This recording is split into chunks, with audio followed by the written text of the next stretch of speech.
नमस्कार दोस्तों, मैं हूं अल्फिया खान और आप देख रहे हैं खबर नहीं हकीकत। खबर नहीं हकीकत के इस बुलेटिन में आपका स्वागत है। तांगे वाले के बेटे अतीक ने कैसे खड़ी की ब्रदर्स एंड सन्स बदमाश कंपनी। बड़ी दिलचस्प है अहमद की चोर से यूपी का माफिया बनने तक की कहानी। प्रयागराज जनपद में शुक्रवार को हथियारबंद हमलावरों ने राजू पाल हत्याकांड के गवाह उमेश पाल की दिन दहाड़े गोली मारकर हत्या कर दी।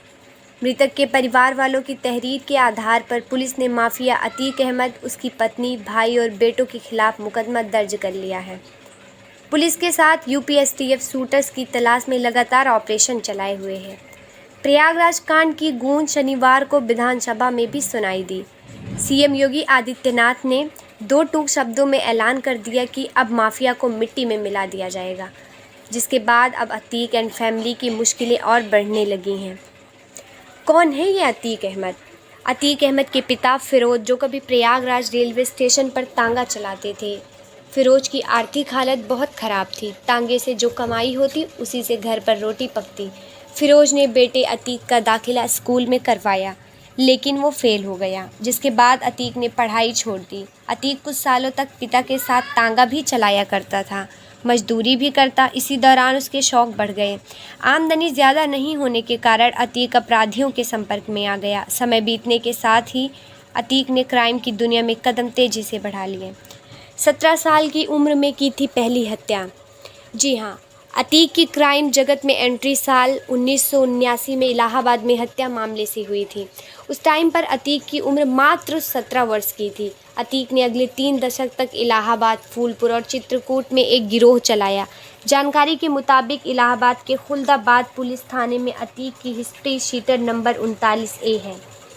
पुलिस फाइल के मुताबिक अतीक के गिरोह को अंतर्राज्य गिरोह 227 के रूप में लिस्टेड किया गया है, जिसमें 121 सदस्य शामिल हैं।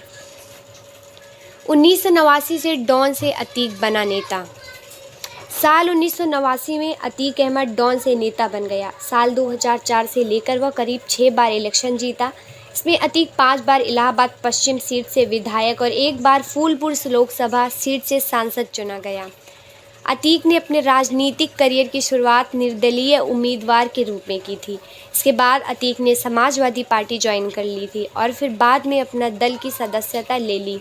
अतीक ने 2004 में सपा के टिकट पर चुनाव लड़कर जीत हासिल की थी, लेकिन 2014 के इलेक्शन में हार का सामना करना पड़ा। उसके बाद साल 2018 में अतीक लोकसभा उपचुनाव में चुनाव लड़ा, लेकिन वो हार गया। राजू पाल की हत्या का आरोप। इन सब के बीच अतीक का नाम साल 2005 में बसपा विधायक राजू पाल के मर्डर केस के सामने आया था। राजू पाल ने अतीक के छोटे भाई अशरफ को चुनाव में हरा दिया था। फिलहाल अतीक गुजरात के अहमदाबाद के साबरमती जेल में बंद है। 3 जून 2019 में सुप्रीम कोर्ट के आदेश पर अतीक अहमद को गुजरात की जेल भेज दिया गया। अतीक का भाई भी सलाखों के पीछे है, जबकि उसकी पत्नी ने कुछ माह पहले बीएसपी की सदस्यता ली थी। बताया जाता है कि वह बीएसपी से टिकट पर प्रयागराज से मेयर का चुनाव लड़ना चाहती थी। संपत्ति के साथ भाई पर एक्शन। अब तक अतीक अहमद की तकरीबन 1000 करोड़ की संपत्ति पर एक्शन लिया जा चुका है। पुलिस ने प्रयागराज से लेकर राजधानी लखनऊ तक काली कमाई से अर्जित बाहुबली अतीक की संपत्ति को जब्त किया है। अतीक के गुनाहों में उसका भाई अशरफ भी बराबर का भागीदार है। साल 2005 में हुई विधायक राजू पाल की हत्या के मामले में माफिया अतीक अहमद और उसके भाई आरोपी अशरफ समेत अन्य आरोपियों पर सीबीआई हत्या का आरोप तय कर चुकी है। अशरफ के खिलाफ 33 आपराधिक मुकदमे दर्ज हैं। 2020 में कौसाम्बी से गिरफ्तारी के बाद से वह अभी बरेली जेल में बंद है। बेटा भी हिस्ट्री शीटर।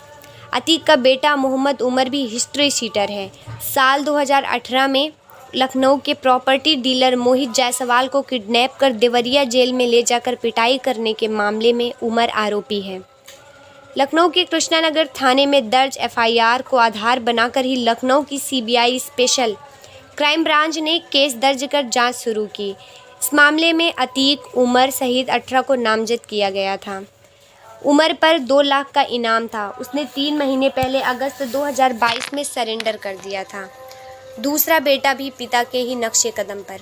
अतीक का छोटा बेटा भी पिता के नक्शे कदम पर आगे बढ़ रहा था। उसके खिलाफ जमीन पर कब्जा करने और प्रॉपर्टी डीलर जीशान से 5 करोड़ की रंगदारी